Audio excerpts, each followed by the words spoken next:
યાર કોણ છે? ગમે ત્યાં ઘડિયાળ મૂકી દે પણ છે. દરવાજો ખોલ ને પેલા જે હોય એ.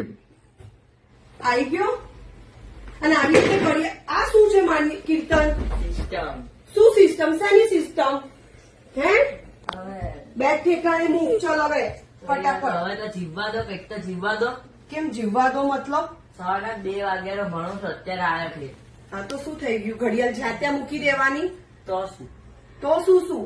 તમારે ધ્યાન ના રખાય? મારે તારી વસ્તુનું ધ્યાન મારે રાખવાનું છે?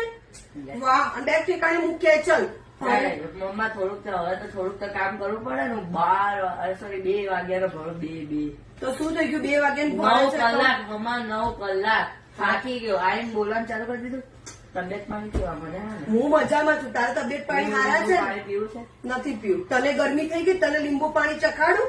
ના ના, એવી બધી પણ તમે બે જણા એમને ભણવાની વાતમાં ભણવાનો તો ઠીક છે, તમે બે ભણભણ જ કરો અને બાદ જ કરો. આ જ કરો છો તમે બે જણા. પણ આવી રીતે તો વાહે જ્યાં હું- વસ્તુ મૂકી દેવાની. એમ કહો.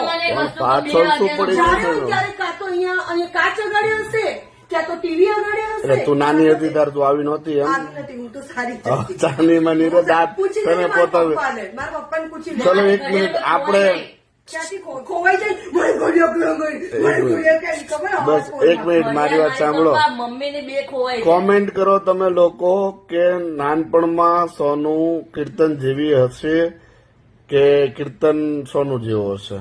એની વસ્તુ કોઈ દિવસ ઠેકાણે ના પણ હોય. હું જેમ ઘડિયાળ સોનું ની ના હોય. 1 મિનિટ કીર્તન, તાર મમ્મી ની વસ્તુ ઠેકાણે કોણ મૂકે?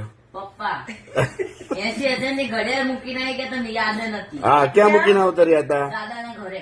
યા હા, બોલો. એવું એકવાર હોટલમાં ભૂલી ગઈ હતી. બોલો. સારંગપુર. એટલે આપણે પેલા આપણે મારી જોવાય. વસ્તુ મને ગમે તે રીતે મળી જાય છે એ તમારે જોવાનું. પણ- તમારી નથી મળતી. પણ 1 મિનિટ પક્ષ ખેંચો એટલે એનો મતલબ એ નહીં કે તું કે જે તે બોલ.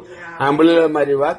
તું નપાસ છો ને એટલે તારા ઢીંઢા ભાંગી જશે. હો 2 થી 9. હા, એટલે 2 થી 10 ભણ કે 2 થી 2 ભણ, મને રિઝલ્ટ થી મતલબ છે. 25-25 મિનિટના વિડીયો ઉતારે. એમને હું મને- ભણ્યો તો કે હું ભણ્યો મને તો. એટલે- હવે કેમેરો રિવર્સ કરું છું. તું જો. બરાબર. તો મિત્રો આ બે જણા બાજે છે ખરેખર ભણવા માટે થઈને. અને આવું આખો દિવસ ચાલતું હોય. આખો દિવસ બોધો કરવાનું ચાલુ રાખે એમનું.